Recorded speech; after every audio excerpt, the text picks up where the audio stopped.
number 1, माननीय वित्त मंत्री श्रीमती निर्मला सीतारमन जी। Item number 1. Item number 1. Sir, with your permission, I rise to lay on the table a copy each of the following papers, Hindi and English versions, under Article 281 of the Constitution, Report for 2026 to 2031, Volume 1, Main Report of the 16th Finance Commission. 2. Report for 2026-2031, Volume 2, Annexures of the 16th Finance Commission. Number 3, explanatory memorandum as to the action taken on the recommendations contained in the above report. Item number 2, माननीय वित्त मंत्री निर्मला सीतारमन जी।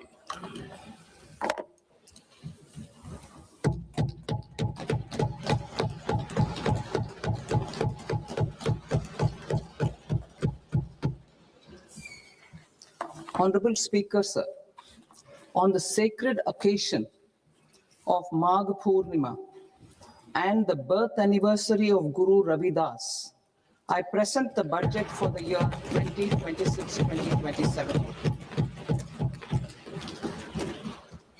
Since we assumed office 12 years ago, India's economic trajectory has been marked by stability, fiscal discipline, sustained growth, and moderate inflation. This is the result of conscious choices we have made, even in times heightened uncertainty and disruption. Our government, led by Honorable Prime Minister Modi, has decisively and consistently chosen action over ambivalence, reform over rhetoric, and people over populism. We have pursued far-reaching structural reforms, fiscal prudence and monetary stability, whilst maintaining a strong thrust on public investment. Keeping Atmanirbharta as a lodestar, we have built domestic manufacturing capacity, energy security, and reduced critical import dependencies.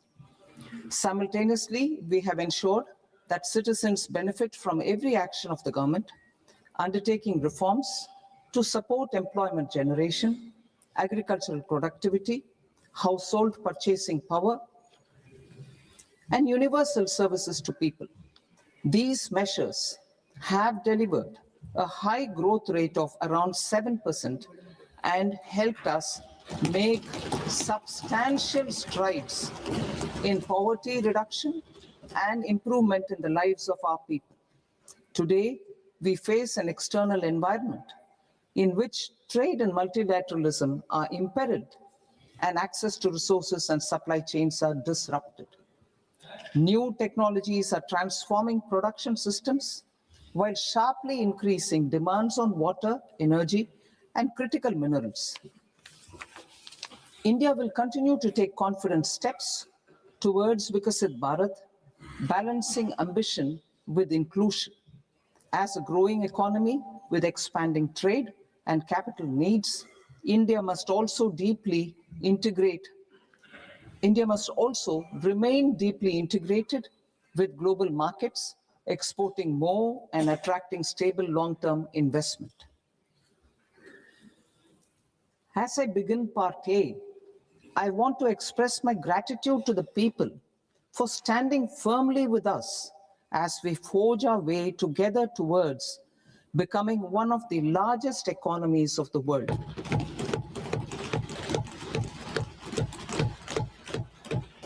Our aim is to transform aspiration into achievement and potential into performance as we ensure that the dividends of growth reach every farmer, the scheduled caste, the scheduled tribes, the nomads, the youth, the poor, and the women. In Vikasit Bharat Young Leaders Dialogue 2026, several innovative ideas were shared. with our Prime Minister, which have inspired many of the proposals, making this a unique Yuva Shakti-driven budget. Our government's sankalp is to focus on our poor, underprivileged, and the disadvantaged. To deliver on this sankalp, and given that this is the first budget prepared in Kartavya Bhavan, we are inspired by three Kartavya. Our first Kartavya is to accelerate and sustain economic growth by enhancing productivity and competitiveness and building resilience to volatile global dynamics. Our second Kartavya is to fulfill aspirations of our people and build their capacity, making them strong partners in India's path to prosperity. Our third Kartavya, aligned with our vision of Sabka Saath, Sabka Vikas, is to ensure that every family, community, region, and sector has access to resources, amenities, and opportunities for meaningful participation. This threefold approach requires a supportive ecosystem. The first requirement is to sustain the momentum of structural reforms, continuous, adaptive, and forward-looking. Second, a robust and resilient financial sector is central to mobilizing savings, allocating capital efficiently, and managing risks. Third, cutting-edge technologies, including AI applications, can serve us as force multipliers for better governance. Reform Express. Our government has undertaken comprehensive reforms towards creating employment, boosting productivity, and accelerating growth. After the Prime Minister's announcement on Independence Day in 2025, over 350 reforms have been rolled out. This includes GST simplification, notification of labor codes, and rationalization of mandatory quality control orders. High-level committees have been formed, and in parallel, the central government is working with the state governments on deregulation and reducing compliance requirements. The Reform Express is well on its way and will maintain its momentum to help us fulfill our Kartavya. I now move to specific proposals. Under our first Kartavya, to accelerate and sustain economic growth, I propose interventions in 6 areas. 1. Scaling up manufacturing in 7 strategic and frontier sectors. 2. Rejuvenating legacy industrial sectors. 3. Creating champion MSMEs. 4. Delivering a powerful push for infrastructure. 5. Ensuring long-term security and stability. And 6. Developing city economic regions. Scaling up of manufacturing in 7 strategic and frontier sectors. Biopharma Shakti, meaning biopharma strategy for health advancement through knowledge, technology, and innovation. India's disease burden is observed to be shifting towards non-communicable diseases like diabetes, cancer, and autoimmune disorders. Biologic medicines are key to longevity and quality of life at affordable costs. To develop India as a global biopharma manufacturing hub,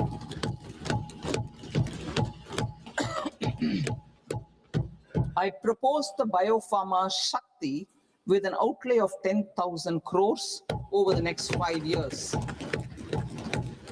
This will build the ecosystem for domestic production of biologics and biosimilars. The strategy will include a biopharma focused network with 3 new national institutes of pharmaceutical education and research, popularly known as NIPERS, and upgrading 7 existing ones. It will also create a network of 1,000 accredited India clinical trials sites. We propose to strengthen the Central Drug Standard Control Organization to meet global standards and approve timeframes through and approval timeframes through a dedicated scientific review cadre and specialists. India Semiconductor Mission 1.0 expanded India's semiconductor sector capabilities. Building on this, we will launch ISM 2.0 to produce equipment and materials, design full-stack Indian IP, and fortify supply chains. We will also focus on industry-led research and training centers to develop technology and skilled workforce. The Electronics Components Manufacturing Scheme, launched in April 2025 with an outlay of 22,919 crores, already has investment commitments at double the targets. We propose to increase the outlay to 40,000 crores to capitalize on this momentum.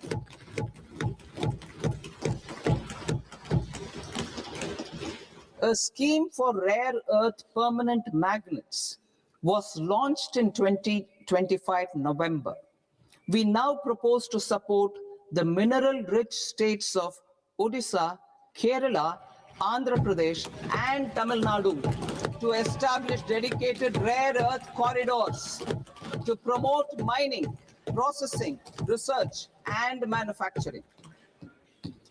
To enhance domestic chemical production and reduction import dependency and reduce import dependency, we will launch a scheme to support states in establishing 3 dedicated chemical parks through challenge route on a cluster-based plug-and-play model. Strong capital goods.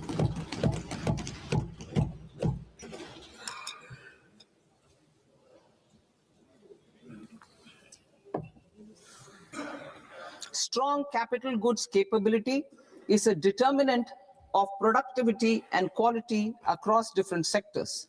Towards building this capacity, I propose the following.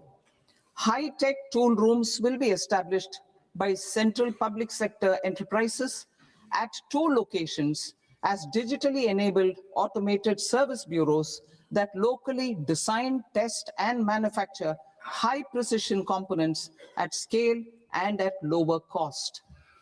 2, a scheme for enhancement of construction and infrastructure equipments will be introduced to strengthen domestic manufacturing of high value and technologically advanced CIE. This can range from lifts in a multi-storied apartment or firefighting equipment in multiplexes, large or small, and to tunnel boring equipments for building metros and high-altitude roads. I also propose a scheme for container manufacturing to create a globally competitive container manufacturing ecosystem with a budgetary allocation of 10,000 crores over a 5-year period. For the labor-intensive textile sector, I propose an integrated program with 5 subparts. 1, the National Fiber Scheme for self-reliance in natural fibers, such as silk, wool, and jute, man-made fibers, and new age fibers. Textile expansion and employment scheme to modernize traditional clusters with capital support for machinery, technology upgradation, and common testing and certification centers. 3, the National Handloom and Handicraft Program to integrate and strengthen existing schemes and ensure targeted support for weavers and artisans. Tex Eco Initiative to promote globally competitive and sustainable textiles and apparels. Samarth 2.0 to modernize the upgrade the textile skilling ecosystem through collaboration with industry and academic institutions. Further, I propose to set up a mega textile parks in challenge mode. They can also focus on bringing value addition to technical textiles. I propose to launch the Mahatma Gandhi Gram Swaraj initiative to strengthen khadi, handloom, and handicrafts. This will help in global market linkage and branding. It will streamline and support training, skilling, quality of process, and production. This will benefit our weavers, village industries, one district, one product, ODOP initiative, and also our rural youth. India has the potential to emerge as a global hub for high quality, affordable sports goods. I propose a dedicated initiative for sports goods that will promote manufacturing, research, and innovation in equipment design, as well as material sciences. Rejuvenation of legacy industrial clusters. I propose to introduce a scheme to revive 200 legacy industrial clusters to improve their cost competitiveness and efficiency through infrastructure and technology upgradation. Creating champion SMEs and supporting micro enterprises. Recognizing MSMEs as a vital engine of growth, I propose a three-pronged approach to help them grow as champions. Equity support. I propose to introduce a dedicated 10,000 crores SME growth fund to create future champions, incentivizing enterprises based on select criteria. I also propose to top up the Self-Reliant India Fund set up in 2021 with 2,000 crores to continue support to micro enterprises and maintain their access to risk capital. Liquidity support. With TREDS, more than 7 lakh crore has been made available to MSMEs. To leverage its full potential, I propose 4 measures. 1, mandate TREDS as the transaction settlement platform for all purchases from MSMEs by CPSEs, serving as a benchmark for other corporates. 2, introduce a credit guarantee support mechanism through CGTMSE for invoice discounting on TREDS platform. 3, link GEM with TREDS for sharing information with financiers about government purchases from MSMEs, encouraging cheaper and quicker financing. 4, introduce TREDS receivables as asset-backed securities, helping develop a secondary market, enhancing liquidity and settlement of transactions. Professional support.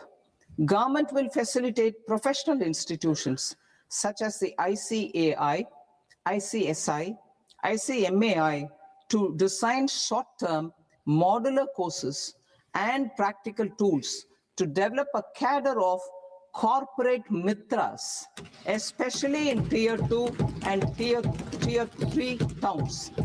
These accredited para-professionals will help MSMEs meet compliance requirements at affordable costs.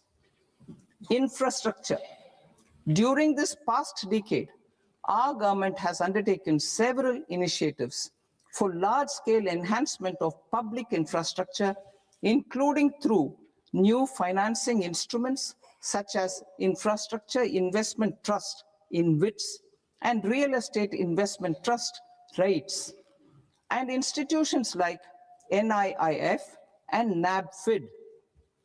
We shall continue to focus on developing infrastructure in cities with over 5 lakh population, that is tier 2, tier 3 cities, which have expanded to become growth centers. Public capital expenditure has increased manifold from 2 lakh crore in 2014-15 to an allocation of 11.2 lakh crore in BE 25-26. In this coming year, that is financial year 2026-27, I propose to increase it to 12.2 lakh crores to continue the momentum.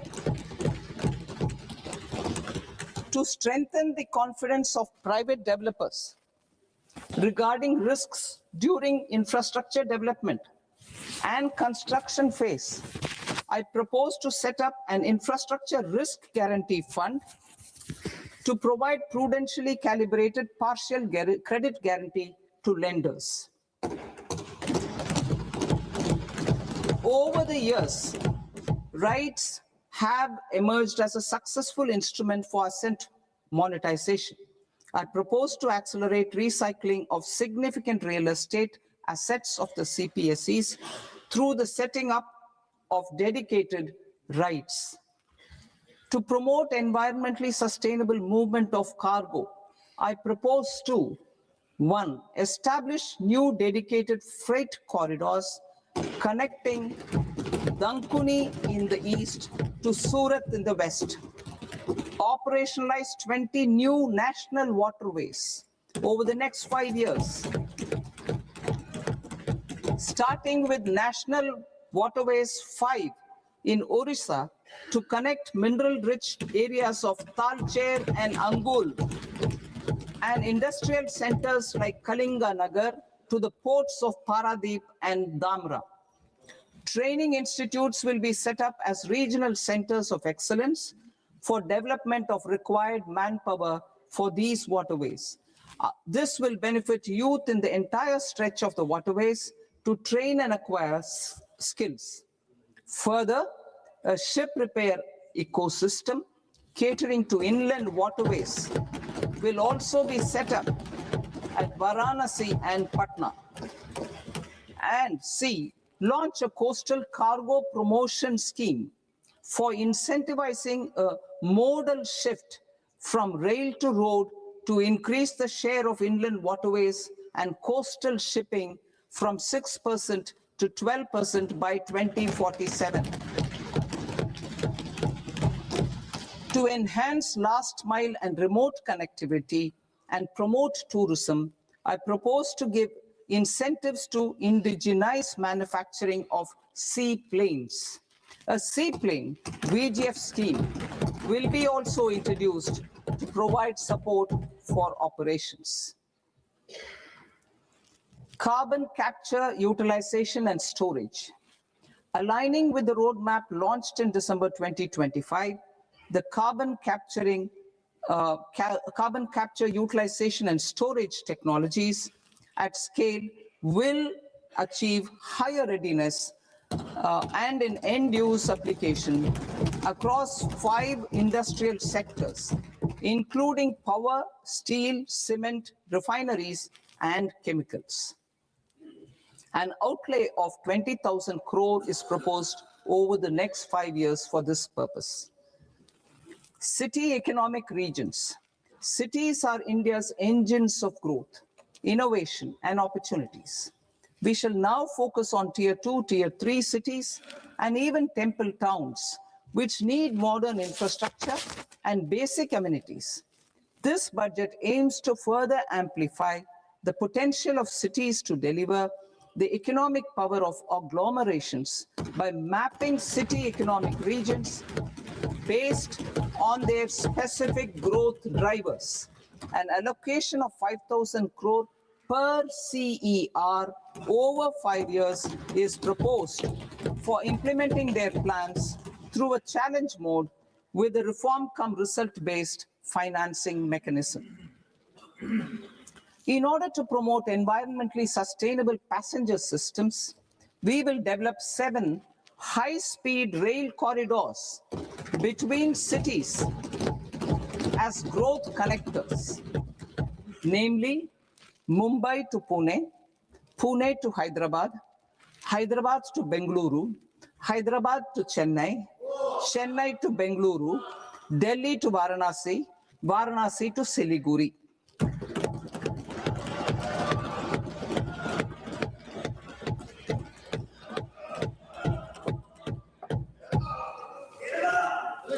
Financial sector.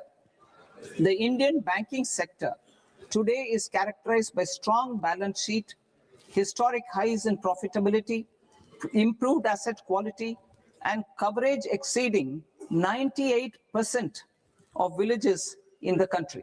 At this juncture, we are well placed to futuristically evaluate the measures needed to continue on the path of reform-led growth of this sector. I propose setting up a high-level committee on banking for Vikasit Bharat. High-level committee on banking for Vikasit Bharat to comprehensively review the sector and align it with India's next phase of growth, while safeguarding financial stability, inclusion, and consumer protection. The vision for NBFCs for Vikasit Bharat has been outlined with clear targets for credit disbursement and technology adoption in order to achieve scale and improve efficiency in the public sector NBFCs. As a first step, it is proposed to restructure the Power Finance Corporation and Rural Electrification Corporation. I propose a comprehensive review of the foreign exchange management non-debt instruments rules to create a more contemporary, user-friendly framework for foreign investments consistent with India's evolving economic priorities. Corporate bond market. I propose to introduce a market-making framework with suitable access to funds and derivatives on corporate bond indices. I also propose to introduce total return swaps on corporate bonds. Municipal bonds. To encourage the issuance of municipal bonds of higher value by larger cities, I propose an incentive of 100 crore rupees for a single bond issuance. 100 crore rupees for a single bond issuance of more than 1,000 crore. The current scheme under Amrit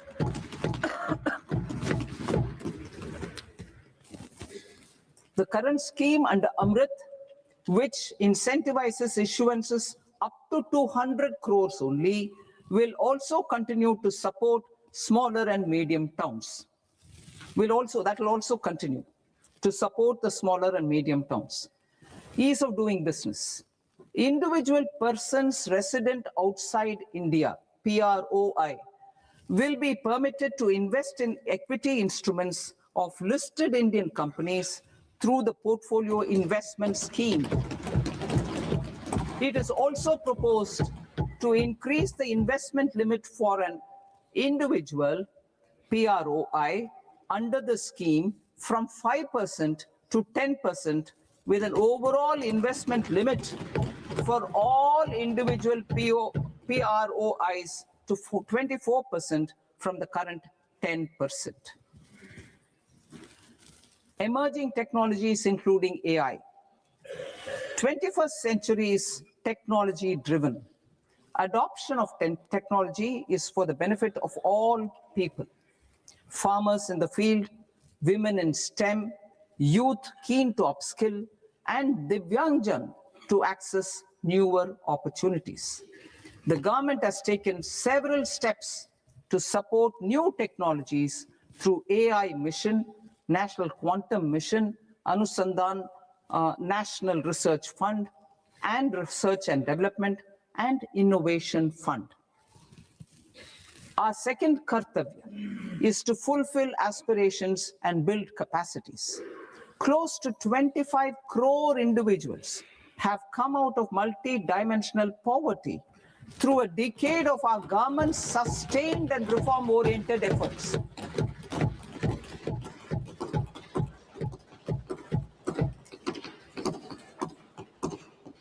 Our government has therefore decided to place a renewed emphasis on the service sector to provide a pathway to fulfilling aspirations of a youthful India with the following measures. I propose to set up a high-powered Education to Employment and Enterprises Standing Committee to recommend measures that focus on services sector as a core driver of Vikasit Bharat. This will make us a global leader in services with a 10% global share by 2047. The committee will prioritize areas to optimize the potential for growth, employment, and exports. They will also assess the impact of emerging technologies, including AI, on jobs and skill requirements and propose measures thereof. To create a range of skilled career pathways, a new range of skilled career pathways for our youth, I propose interventions in the following sectors. Health. Existing institutions for allied health professionals will be upgraded and new AHP institutions established in private and government sectors. This will cover 10 selected disciplines, including optometry, radiology, anesthesia, OT technology, applied psychology, and behavioral health, and add 1 lakh AHPs over the next 5 years. A strong care system covering geriatric and allied care services will be built. A variety of NSQF-aligned programs will be developed to train multi-skilled caregivers, combining core care and allied skills such as wellness, yoga, and operation of medical assistive devices. In the coming year, 1.5 lakh caregivers will be trained.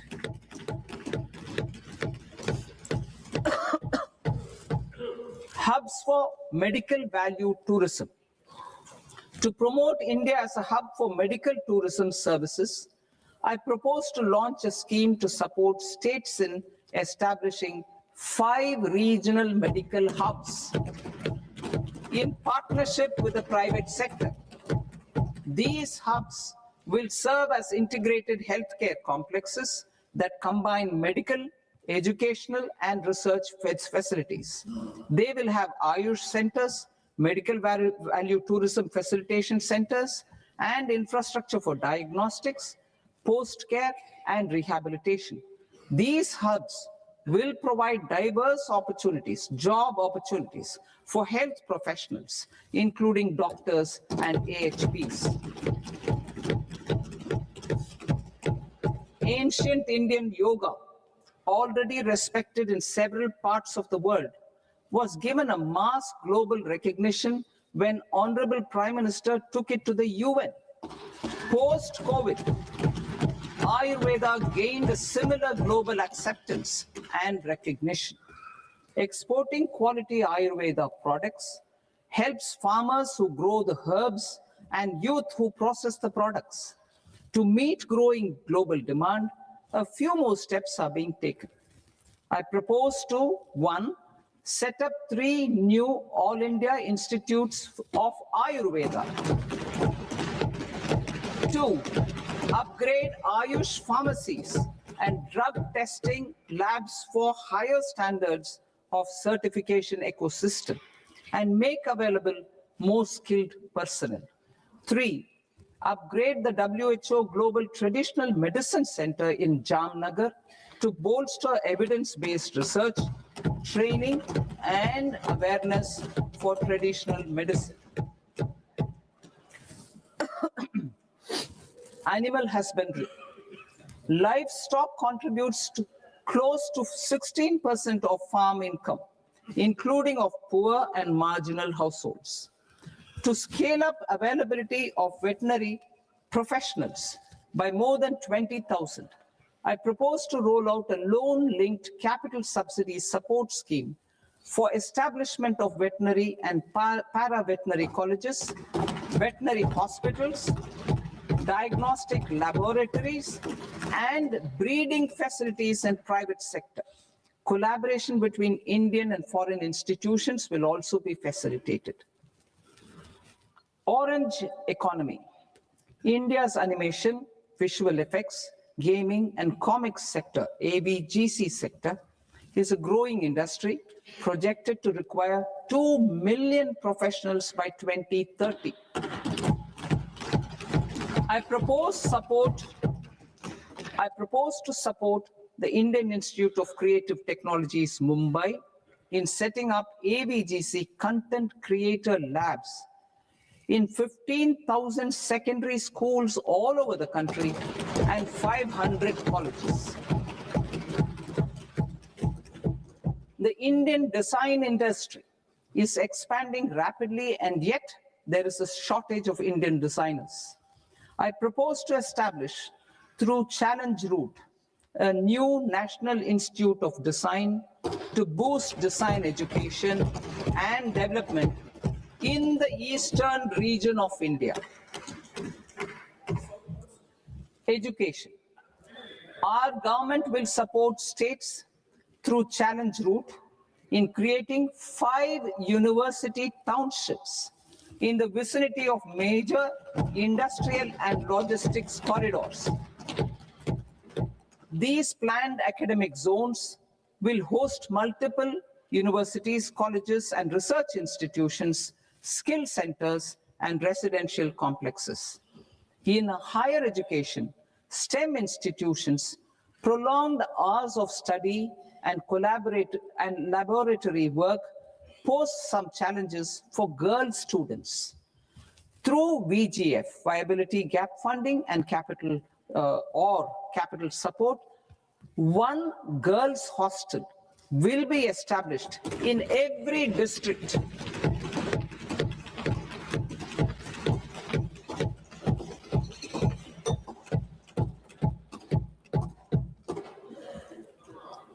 To promote astrophysics and astronomy via immersive experiences.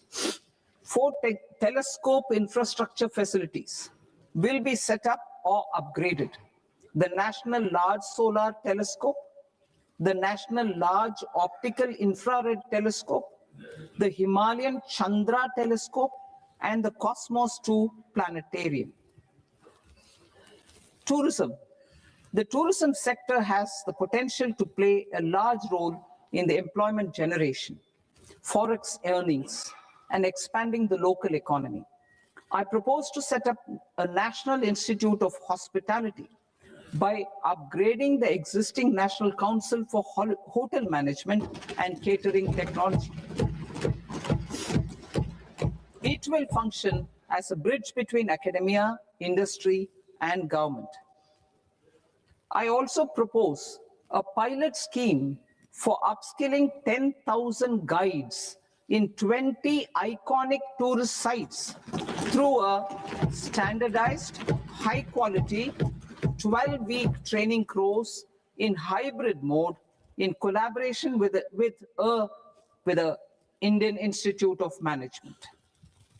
A national destination digital knowledge grid will be established to digitally document all places of significance, cultural, spiritual, and heritage.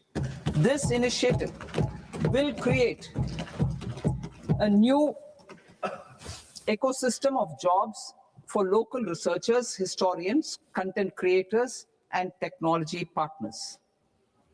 India has the potential and opportunity to offer world-class trekking and hiking experience. We will develop ecologically sustainable mountain trails in Himachal Pradesh, Uttarakhand, and Jammu Kashmir. Also in Araku Valley in the Eastern Ghats and Podigai Malai in the Western Ghats. Turtle trails along key nesting sites in the coastal areas of Odisha Karnataka and Kerala. And 3, bird watching trails along the Pulikat Lake in Andhra Pradesh, Tamil Nadu. It's on the border. Under the visionary leadership of Honorable Prime Minister, we established the International Big Cat Alliance in 2024. This year, India is hosting the first ever Global Big Cat Summit, where heads of governments and ministers from 95 range countries will deliberate on collective strategies for conservation. Heritage and culture tourism. I propose to develop 15 archaeological sites, including Lothal, Dolavira, Rakigadi, Adichanallur, Saranath, Hastinapur, and Leh Palace into vibrant experiential cultural destinations. Excavated landscapes will be open to the public through curated walkways. Immersive storytelling skills and technologies will be introduced to help conservation labs, interpretation centers, and guides. The sports sector provides multiple means of employment, skilling, and job opportunities. Taking forward the systematic nurturing of sports talent, which is set in motion through the Khelo India program earlier, I propose to launch a Khelo India mission to transform the sports sector over the next decade. The mission will facilitate an integrated talent development pathway supported by training centers, which are foundational, intermediate, and elite levels. B, systematic development of coaches and support staff. C, integration of sports science and technology. D, competitions and leagues to promote sports culture and provide platforms. And E, development of sports infrastructure for training and competition. Our third Kartavya aligns with our vision of Sabka Saath, Sabka Vikas towards Vikasit Bharat. This requires targeted efforts for 1, increasing farmer incomes through productivity enhancement and entrepreneurship, with special attention to small and marginal farmers. B, empowering Divyangjan through access to livelihood opportunities, training, and high-quality assistive devices. C, empowering the vulnerable to access mental health and trauma care. D, focus on the Purvodaya states and the Northeast region to accelerate development and employment opportunities. Fisheries. We will undertake initiatives for integrated development of 500 reservoirs and Amrit Sarovars. 2, strengthen the fisheries value chain in coastal areas and enable market linkages involving startups and women-led groups together with fish farmer producer organizations. Animal husbandry. To provide quality employment opportunities in rural and peri-urban areas, we will support the animal husbandry sector in entrepreneurship development through A, credit-linked subsidy program, B, scaling up and modernization of livestock enterprises, C, enhanced creation of livestock, dairy, and poultry, enhanced creation of livestock, dairy, and poultry-focused integrated value chains, and D, encourage creation of livestock farmer producer organizations. High-value agriculture. To diversify farm outputs, increase productivity, enhance farmers' incomes, and create new employment opportunities, we will support high-value crops such as coconut, sandalwood, cocoa, cashew in the coastal areas, agar trees in Northeast, and nuts such as almonds, walnuts, and pine nuts in our hilly regions. All of them will be supported. India is the world's largest producer of coconuts. About 30 million people including nearly 10 million farmers, depend on coconuts for their livelihood. To further enhance competitiveness in coconut production, I propose a coconut promotion scheme to increase production and enhance productivity through various interventions, including replacing and non-productive trees with new saplings or plants or varieties in major coconut growing states. A dedicated program is proposed for Indian cashew and cocoa to make India self-reliant in raw cashew and coconut production and processing, enhance export competitiveness, and transform Indian cashew and Indian cocoa into premium global brands by 2030. Sandalwood. Sandalwood is closely linked to India's social and cultural heritage. Our government will partner with state governments to promote focused cultivation and post-harvest processing to restore the glory of the Indian sandalwood ecosystem, to rejuvenate old, low-yielding orchards, and expand high-density cultivation of walnuts, almonds, and pine nuts. We will support a dedicated program to enhance farmer incomes and in bringing value addition by engaging youth.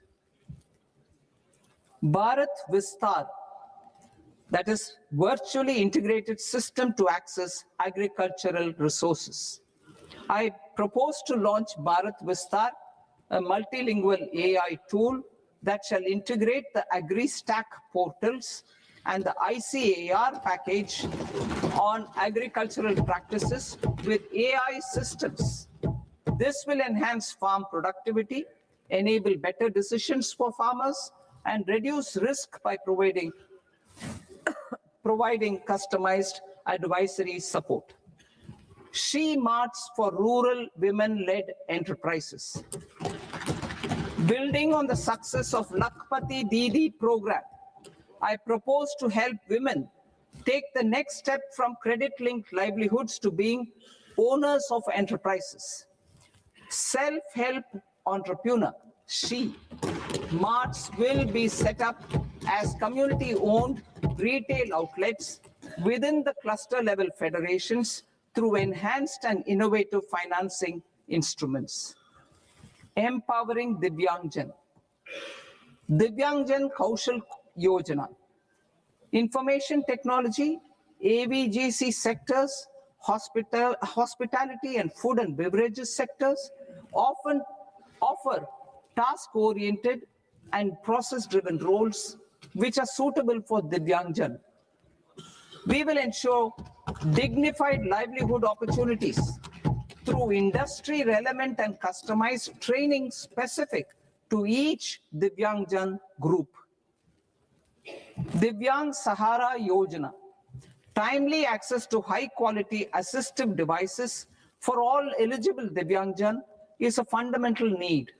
I propose to, 1, support the Artificial Limbs Manufacturing Corporation of India, Alimco, to set up and to scale up production of assistive devices, invest in R&D and AI integration, strengthen PM Divyasha Kendras, and support setting up of assistive technology marts as modern retail style centers where Divyangjan and senior citizens can see, try, and purchase assistive products. Reaffirming our commitment to mental health and trauma care. There are no national institutes for mental health care in North India. We will therefore set up a NIMHANS 2 and also upgrade national mental health institutes in Ranchi and in Tezpur as regional apex institutions. Emergencies expose families, particularly the poor and vulnerable, to unexpected expenditure. We will strengthen and increase these capacities by 50% in district hospitals by establishing emergency and trauma care centers. Focus on Purvodaya states and northeastern regions. Purvodaya, I propose the development of an integrated East Coast industrial corridor with a well-connected node at Durgapur, creation of 5 tourism destinations in 5 Purvodaya states, and the provision of 4,000 e-buses. Buddhist sites in northeastern region. The northeastern region is a civilizational confluence of Theravada and Mahayana or Vajrayana traditions. I propose to launch a scheme for development of Buddhist circuits in Arunachal Pradesh, Sikkim, Assam, Manipur, Mizoram, and Tripura. The scheme will cover preservation of temples and monasteries, pilgrimage interpretation centers, connectivity, and pilgrim amenities. 16th Finance Commission. On 17th November 2025, the 16th Finance Commission submitted its report to the President. As mandated under Article 281 of the Constitution, the government is to lay the report along with the explanatory memorandum on the action taken report on the recommendations of the Commission in Parliament, which, Sir, Honorable Speaker, you've allowed me to do at the commencement of this session. The government has accepted the recommendation of the Commission to retain the vertical share of devolution at 41%. As recommended by the Commission, I have provided 1.4 lakh crores of rupees to the states for the year 2026-2027 as Finance Commission grants. These include rural and urban local body and disaster management grants. Fiscal consolidation. Government has been delivering on our fiscal commitments consistently without compromising on social needs. To strive towards accepted standards of fiscal management in Budget 25-26, I had indicated that the central government would target reaching a debt to GDP ratio of 50 plus or minus 1% by 2030-31. In line with this, the debt to GDP ratio is estimated to be 55.6% of GDP in BE 26-27, compared to 56.1% of GDP in RE 25-26. A declining debt to GDP ratio will gradually free up resources for priority sector lending and expenditure by reducing the outgo on interest payments. One of the main operational instruments for debt targeting is the fiscal deficit. I'm happy to inform this August House that I fulfilled my commitment made in 2021-2022 to reduce fiscal deficit below 4.5% of GDP by 25-26. In RE 25-26, the fiscal deficit has been estimated at par with BE of 2025-26 at 4.4% of GDP. In line with the new fiscal prudence path of debt consolidation, the fiscal deficit in BE 26-27 is estimated to be 4.3% of the GDP.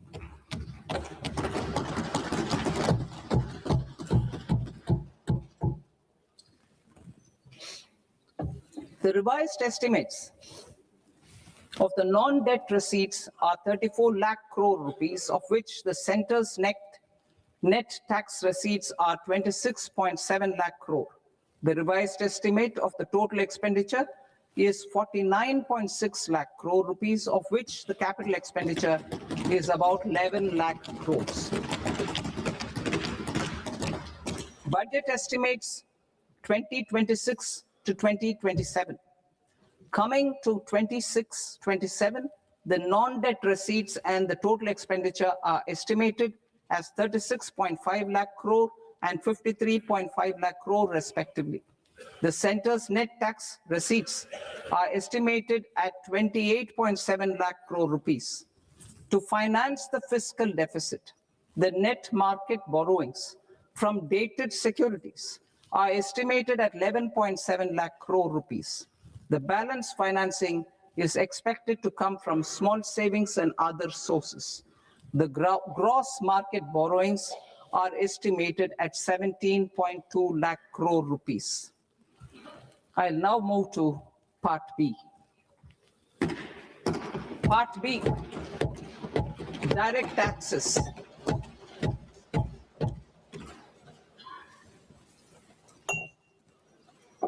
Honorable Speaker, sir, I now present my proposals on direct taxes. New Income Tax Act. In July 2024, I announced a comprehensive review of the Income Tax Act 1961. This was completed in a record time, and the Income Tax Act 2025 will come into effect from 1st April 2026. The simplified income tax rules and forms will be notified shortly, giving adequate time to taxpayers to acquaint themselves with its requirements. The forms have been redesigned such that ordinary citizens can comply without difficulty. Ease of living. I propose that any interest awarded by the Motor Accident Claims Tribunal to a natural person will be exempt from income tax, and any TDS on this account will be done away with. I propose to reduce TCS rate on the sale of overseas tour program package from the current 5% and 20% to 2% without any stipulation of amount. I propose to reduce TCS rate for pursuing education and for medical purposes under the Liberalized Remittance Scheme, popularly known as LRS, from 5% to 2%. Supply of manpower services is proposed to be specifically brought within the ambit of payment to contractors for the purpose of TDS to avoid ambiguity. Thus, TDS on these services will be at the rate of either 1% or 2% only. I propose a scheme for small taxpayers, wherein a rule-based automated process will enable obtaining a lower or nil deduction certificate instead of filing an application with the assessing officer.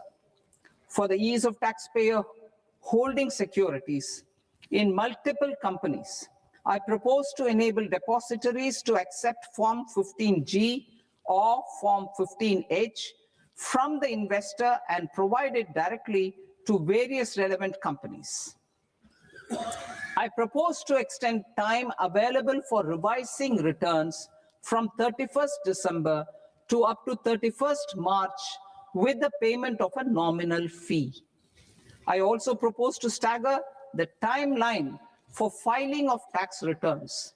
Individuals with ITR 1 and ITR 2 returns will continue to file till 31st July, and non-audit business cases or trusts are proposed to be allowed time till 31st August. TDS on sale of immovable property by a non-resident is proposed to be deducted and deposited through resident buyers and his or her PAN-based challan instead of requiring a TAN, which is a temporary accounting number. To address practical issues of small taxpayers like students, young professionals, tech employees, relocated NRIs, and such others, I propose to introduce a one-time 6-month foreign asset disclosure scheme for these taxpayers to disclose income or assets below a certain size.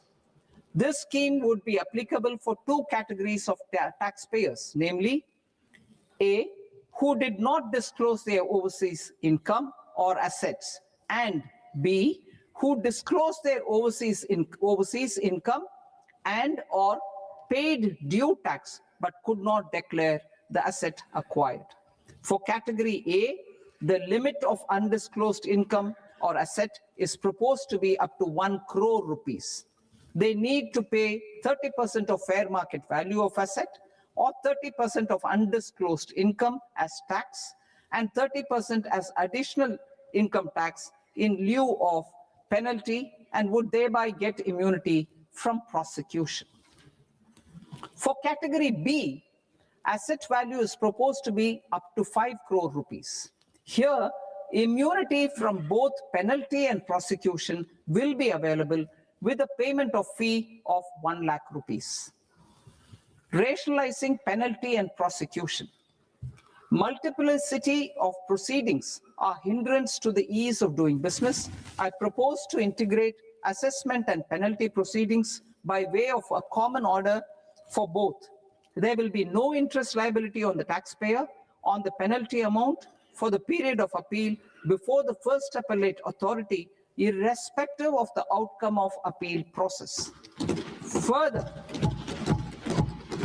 quantum of prepayment is being reduced from 20% to 10% and will continue to be calculated only on core tax demand. As an additional measure for reducing litigation, I propose to allow taxpayers to update their returns even after reassessment proceedings have been initiated and an additional 10% tax rate over and above the rate applicable for the relevant year. The assessing officer will then use only this updated return in his proceedings. There is already a framework for immunity from penalty and prosecution in the cases of underreporting. I propose to apply this framework for immunity to misreporting too. However, in such a case, the taxpayer will need to pay 100% of the tax amount as an additional income tax over and above the tax and interest due. Penalties for certain technical defaults, such as failure to get accounts audited, non-furnishing of transfer pricing audit report, and default in furnishing statement for financial transactions are proposed to be converted into fee.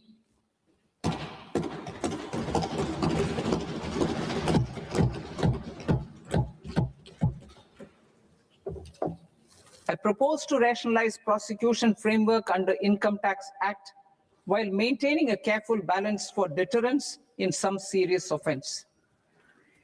Non-production of books of account and documents and requirement of TDS payment where payment is made in kind are being decriminalized. Further, minor offenses will attract fine only.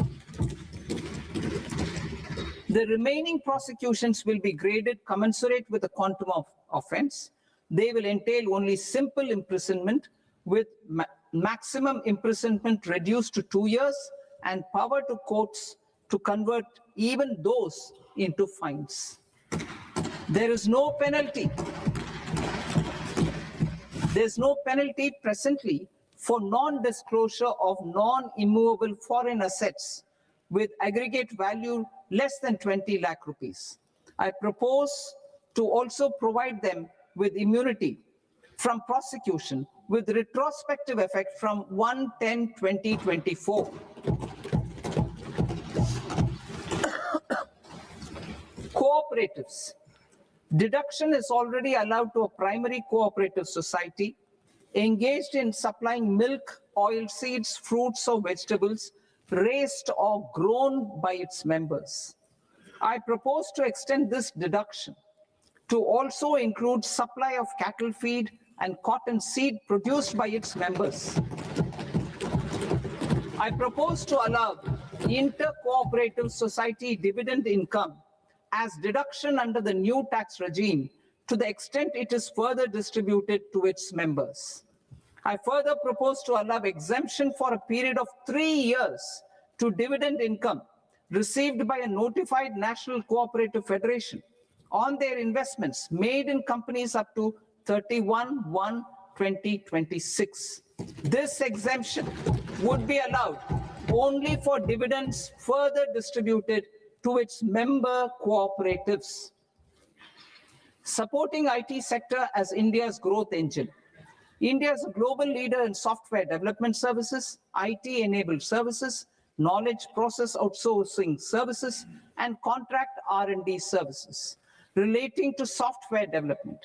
These businesses and their segments are quite interconnected with each other. All these services are proposed to be clubbed under a single category of information technology services with a common safe harbor margin of 15.5% applicable to all. The threshold for availing safe harbor for IT services is being enhanced substantially from 300 crore rupees to 2,000 crore rupees.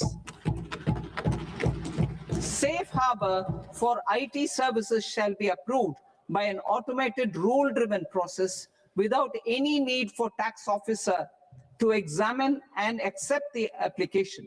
Once applied by an IT services company, the same safe harbor can be continued for a period of 5 years at a stretch at its choice. For IT services companies who want to conclude advanced pricing agreement, APA, I propose to fast-track unilateral APA process for IT services and endeavor to conclude it within a period of 2 years. The period of 2 years can be extended by a further period of 6 months on taxpayers' request. I propose to extend the facility of modified returns available to the entity entering APA to its associated entities also. Attracting global business and investment.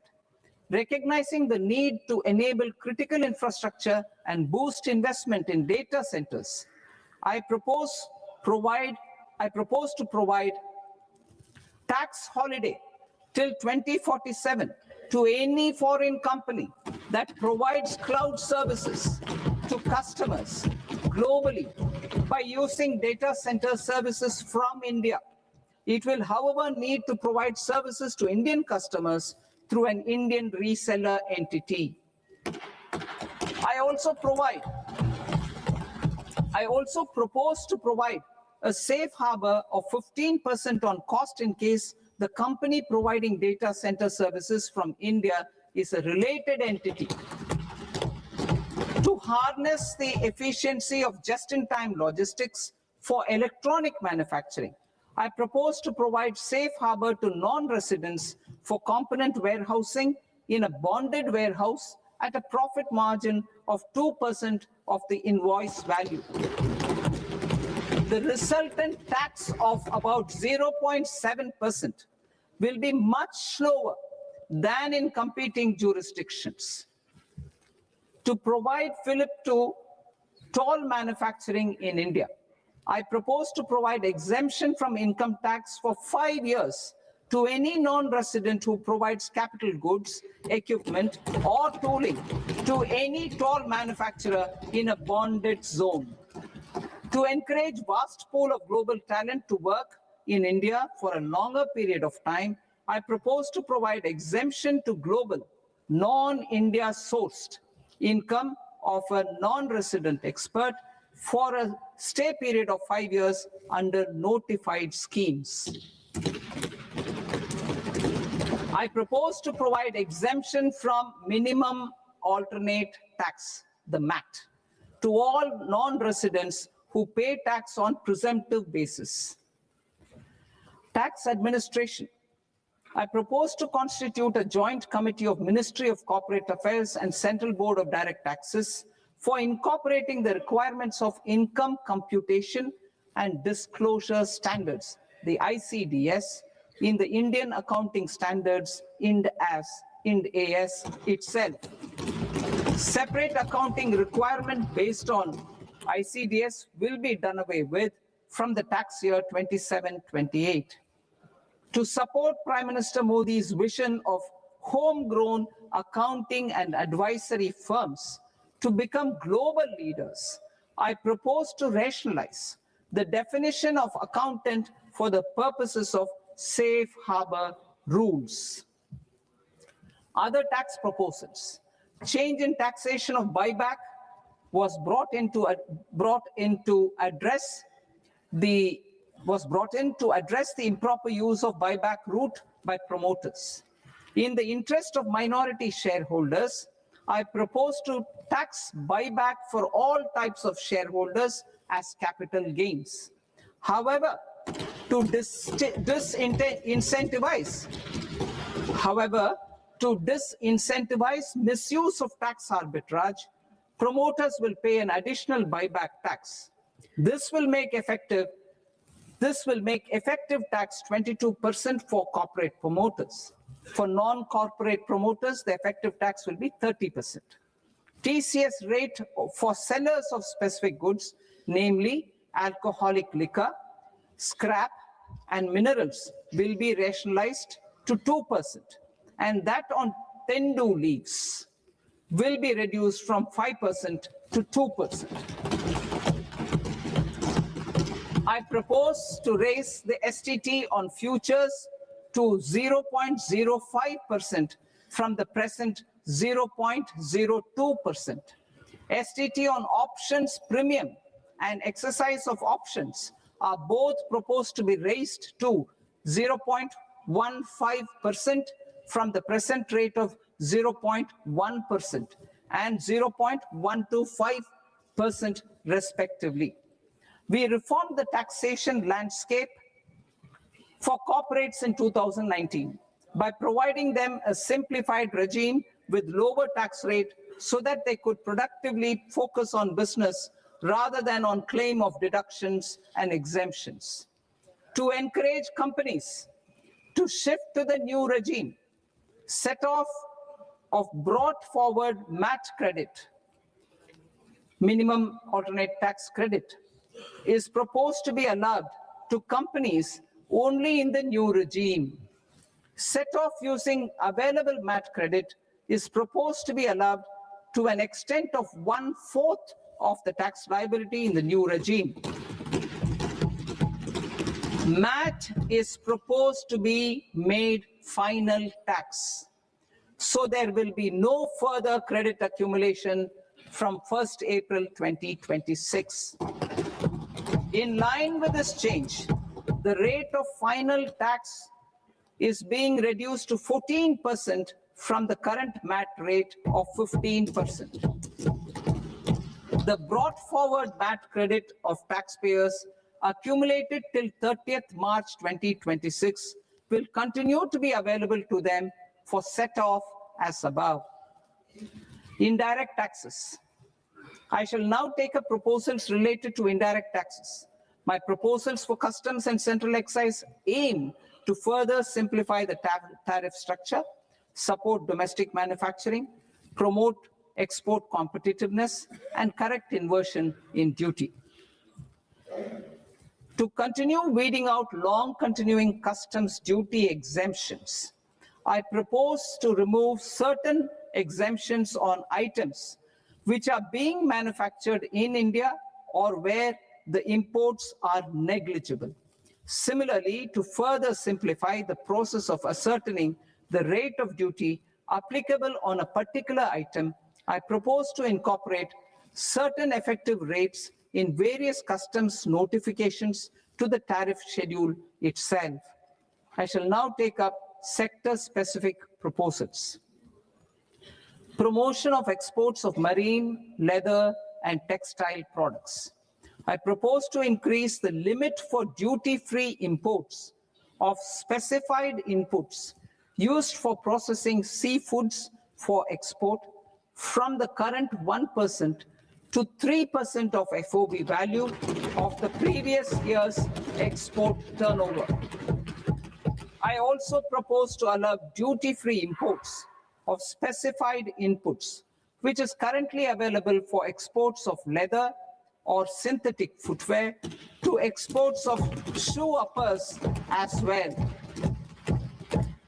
I propose to extend the time period for export of final product from the existing 6 months to 1 year for exporters of leather or textile garments, leather or synthetic footwear, and other leather products. Energy transition and security.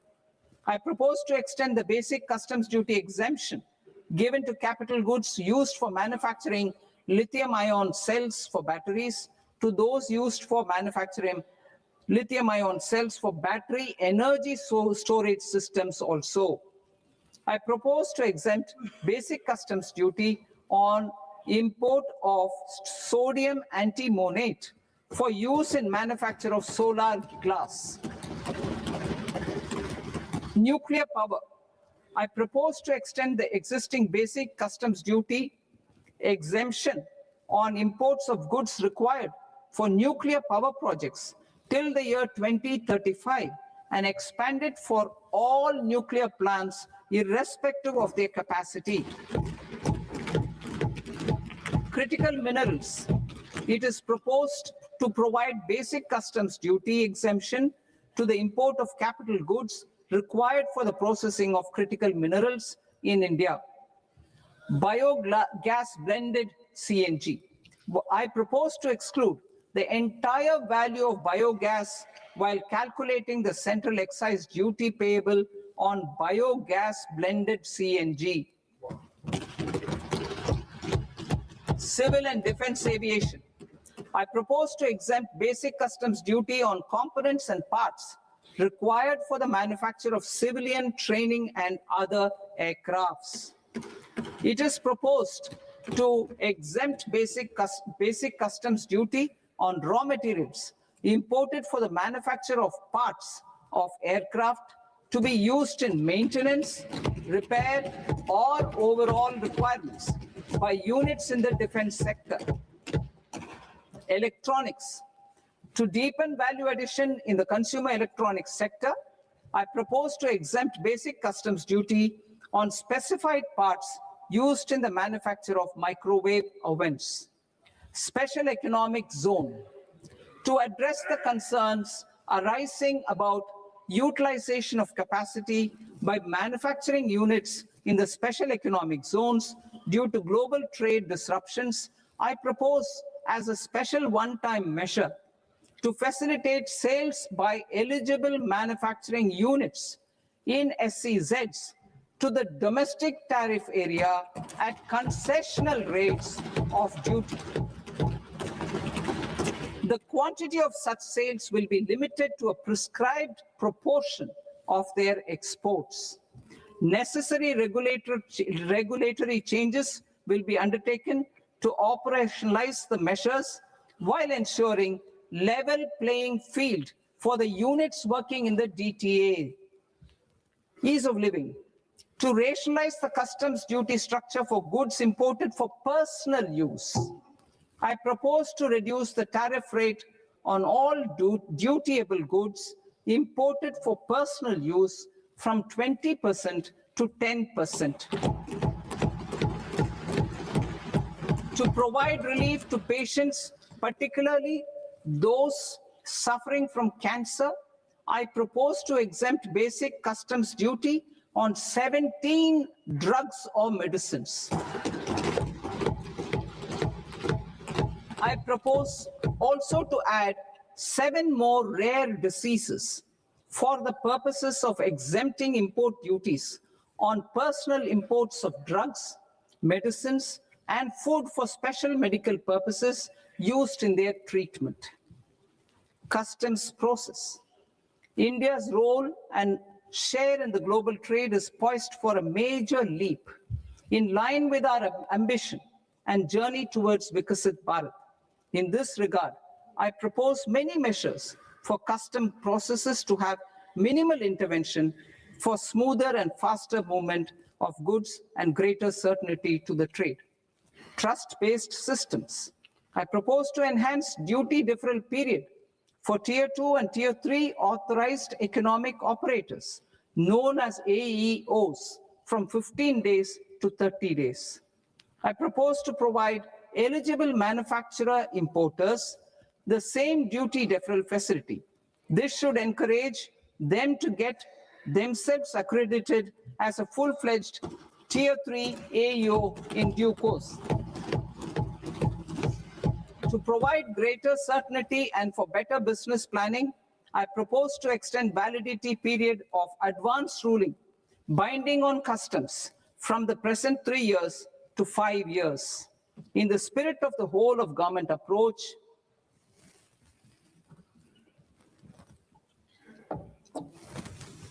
government agencies will be encouraged to leverage AEO accreditation for preferential treatment in clearing their cargo. Regular importers with trusted long-standing supply chains will be recognized in the risk system so that the need for verification of their cargo every time can be minimized. Export cargo using electronic sealing. Export cargo using electronic sealing will be provided through clearance from the factory premises to the ship. For import of goods not needing any compliance, filing of bill of entry by a trusted importer and arrival of goods will automatically notify customs for completing their clearance formalities. This will enable goods to be released immediately on arrival. The customs warehouse framework will be transformed into a warehouse operator-centric system with a self-declarations, electronic tracking, and risk-based audit. These reforms will move away from the current system of officer-dependent approvals and reduce transaction delays and compliance costs. Ease of doing business.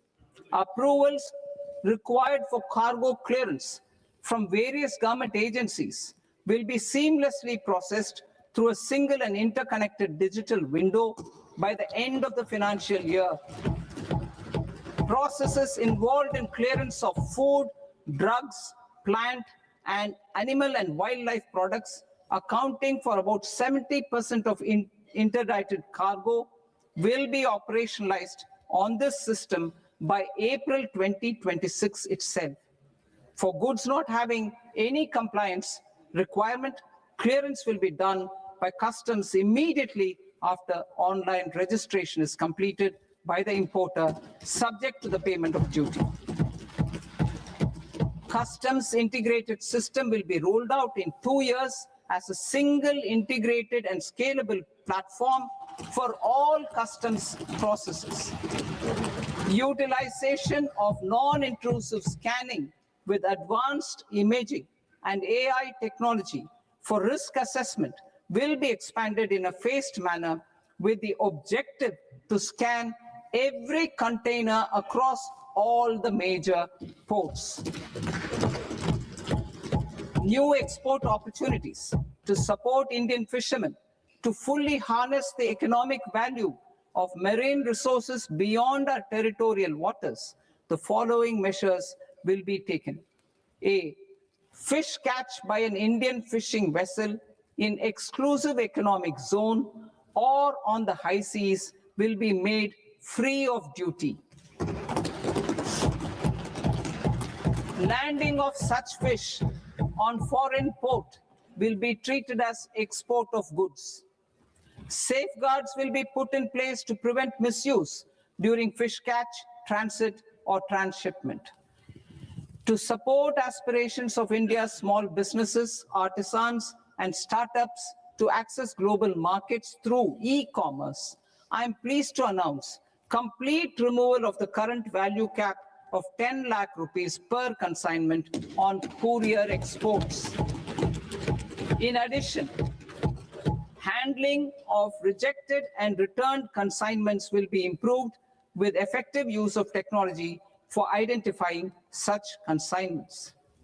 I propose to revise provisions governing baggage clearance during international travel to address genuine concerns of passengers. The revised rules will enhance duty-free allowances in line with the present-day travel realities and provide clarity in temporary carriage of goods brought in or taken out. There are honest taxpayers who are willing to settle disputes by paying all their dues, but they get deterred due to negative connotation associated with penalty. I they will now be able to close cases by paying an additional amount in lieu of penalty. Honorable Speaker, sir, with this, I commend the budget to this august House. Jai Hind.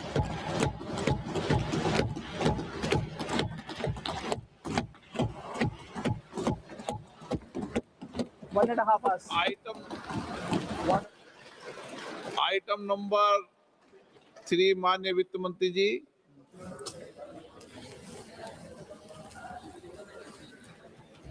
Item number 2, sir. 3। 3.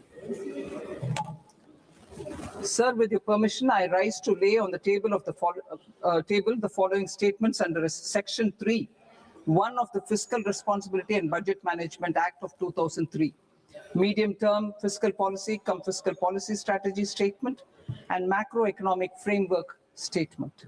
Item number 4 माननीय वित्त मंत्री जी। Sir, with your permission, I move for leave to introduce the Finance Bill 2026. प्रश्न ये कि विधेयक को पुनर्स्थापित करने की अनुमति प्रदान की जाए।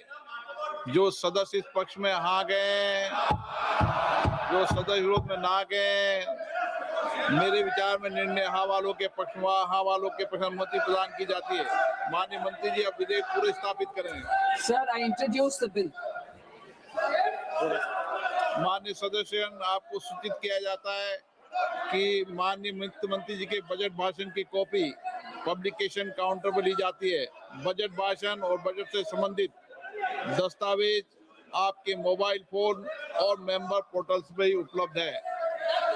सभा की कार्रवाई कल सोमवार दिनांक 2 फरवरी 2026 को प्राप्त 11 बजे तक के लिए स्थगित की जाती है।